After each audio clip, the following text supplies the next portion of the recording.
Ever dreamed of disconnecting from the chaos, living off the grid, but still earning online?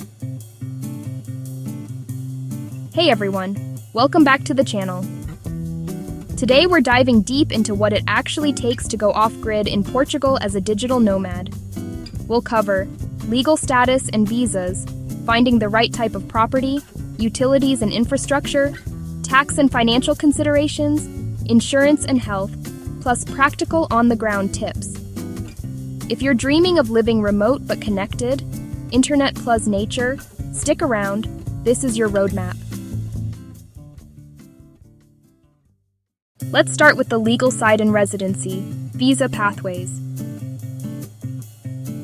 For non-EU citizens, non-EEA, non-Swiss nationals, Portugal's digital nomad visa is your main route. The digital nomad, remote work visa is often called the D8 visa, residency visa for professional activity done remotely. Key requirements, as of 2025. Proof of remote work, employment or freelancing, where the income source is from outside Portugal. Minimum income threshold is €3,480 per month, which is 4 times the Portuguese minimum wage for the main applicant. Proof of savings, 12 times minimum wage equals €10,140 in bank account. Valid health insurance. Coverage, €30,000 or more for initial months. Accommodation in Portugal, for example, having a lease or property, for at least a year. Clean criminal record, valid passport, etc. The process. Often you begin with a visa application, valid for a few months, then convert it to a residence permit inside Portugal. Permits can be renewed, and after around 5 years you may be eligible for permanent residency or citizenship, if criteria are met. Alternative, complementary options. The D7 visa is for passive income, retirees, remote income streams, and might be suited for some nomads whose income is largely passive or from investments. Non-habitual residency, NHR regime was popular for tax benefits, but recent reforms, as of 2023-2024, have reduced benefits for new entrants. The Golden Visa scheme, based on property investment, has changed. New real estate investment routes were removed in many cases, though investment via funds may still apply. If you come from an EU, EEA, Swiss country, you often don't need a visa, but should still register residency at the town hall and satisfy tax and social security rules. Just note, the old non-habitual resident tax perks are mostly gone for newcomers. Choosing and acquiring a property, the heart of off-grid life. Going off-grid doesn't necessarily mean wilderness. You'll want something rural but accessible, with self-sufficiency. Here's what to look for and what to watch out for. Location, access, and infrastructure. Check for good access roads, a reliable water source, and enough sun exposure for your solar panels. You'll want property that has access roads, or a track, possibly rights of way, legal access, not just informal tracks.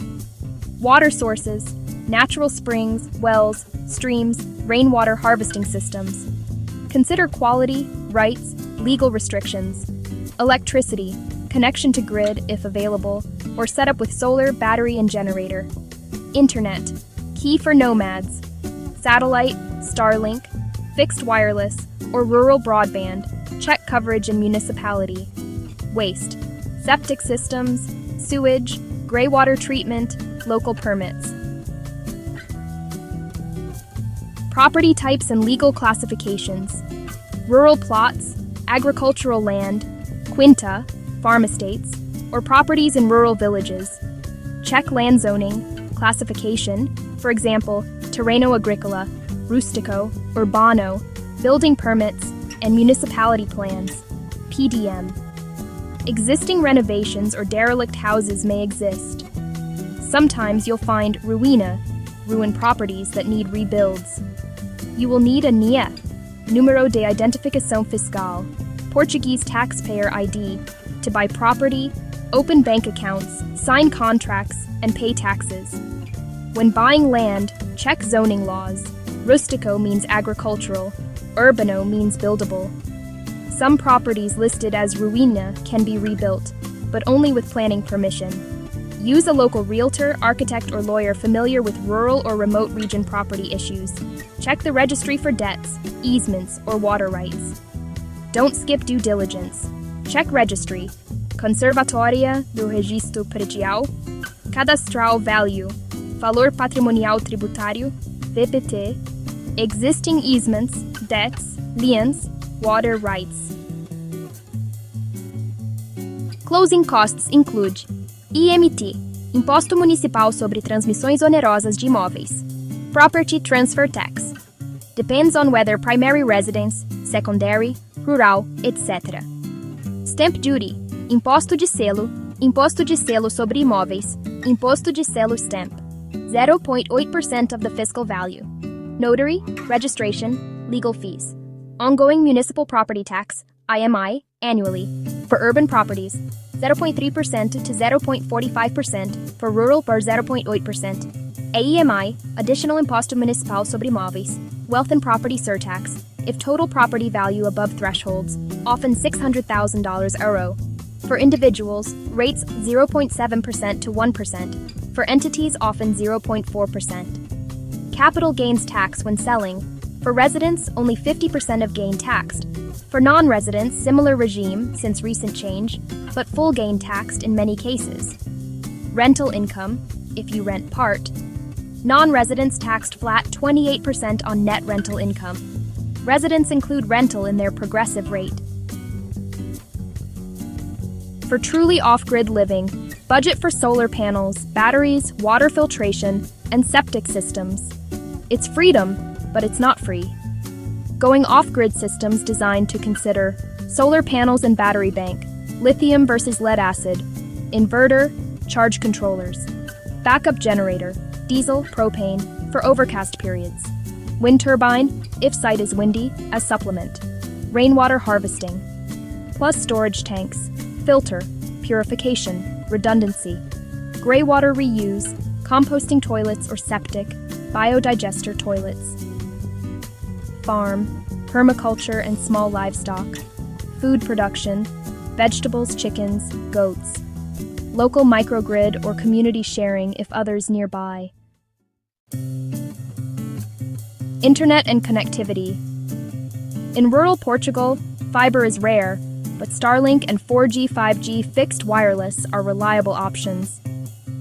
Starlink satellite internet is often the go-to in very remote zones. It's more expensive, latency higher, but reliable where terrestrial options fail. Fixed wireless, 4G, 5G, depending on cell towers nearby. Use directional antennas to reach towers. As of fiber, DSL is rare in deep rural. It's usually available only in villages or towns. Check actual speeds before buying. Ask neighbors or locals about their setup. Off-grid doesn't mean offline. Consider redundancy, 2 internet sources, for example Starlink plus 4G as a fallback. A backup connection, like a mobile hotspot, is essential if you rely on client calls or uploads. Backup power for routers, modems, network gear. Now, the financial side, taxes, residency, and financials. If you stay more than 183 days a year, or have a permanent home here, you're considered a Portuguese tax resident. Once you're a tax resident, your worldwide income is subject to Portuguese personal income tax, IRS. Income tax, IRS, and Social Security. IRS is progressive. Marginal rates up to 48% plus solidarity surcharges on high income, though freelancers can sometimes deduct expenses under simplified regimes. If you're employed or self-employed in Portugal, you'll also pay Social Security contributions. Remote work income from foreign clients may be taxed under IRS, unless you keep status as non-habitual resident or benefit from tax treaties. Portugal has double taxation treaties with most countries, including the UK, US, and Canada, meaning you won't usually be taxed twice on the same income. It's critical to check your home country's rules if you retain some ties there. In many cases, remote work income from outside Portugal might be taxed where the client is, unless the treaty specifies otherwise. Changes, caveats. The non-habitual resident regime that once gave 10-year breaks on foreign income is being phased out for new entrants post-2023, but some professionals in high-value sectors may still qualify for special rates. Always register with the Portuguese tax office finances, file returns, and maintain documentation. Insurance, healthcare, safety. You'll need private health insurance to apply for the visa, usually with €30,000 coverage minimum. Look for plans with global or European coverage, including emergency and evacuation. Once resident and contributing to Social Security, you may access Portuguese public health system, SNS. You'll also need property home insurance, especially important for rural properties in case of fire, theft, or storms. You should also consider the liability, equipment, and portable gear insurance, for example for your camera gear, computers, etc. If you fly drone or aviation, bear in mind insurance if needed by local law. And travel evacuation insurance for when you're away or traveling. Practical tips and challenges. Life off-grid is beautiful, but it's not for everyone. Bureaucracy is real. Expect paperwork, slow replies, and the occasional trip to the finances or Câmara Municipal.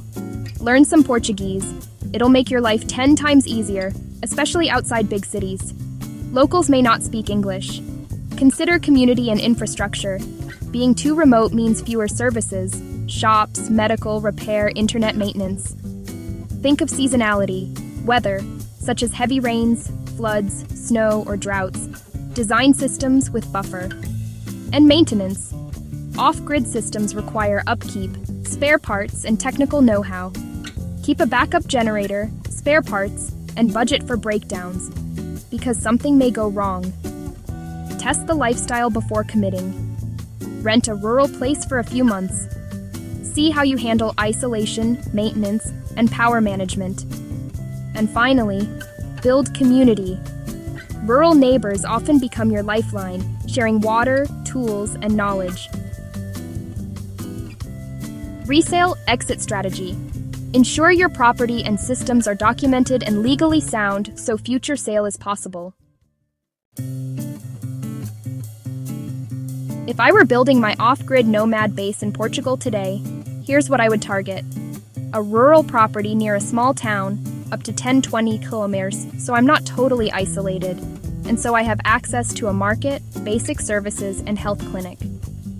Solar and battery base, with a diesel generator backup, rainwater harvesting and storage, and a good well. Starlink or equivalent satellite internet, plus a 4G backup. A modest house initially. Maybe renovate a traditional quinta or ruina to reduce cost.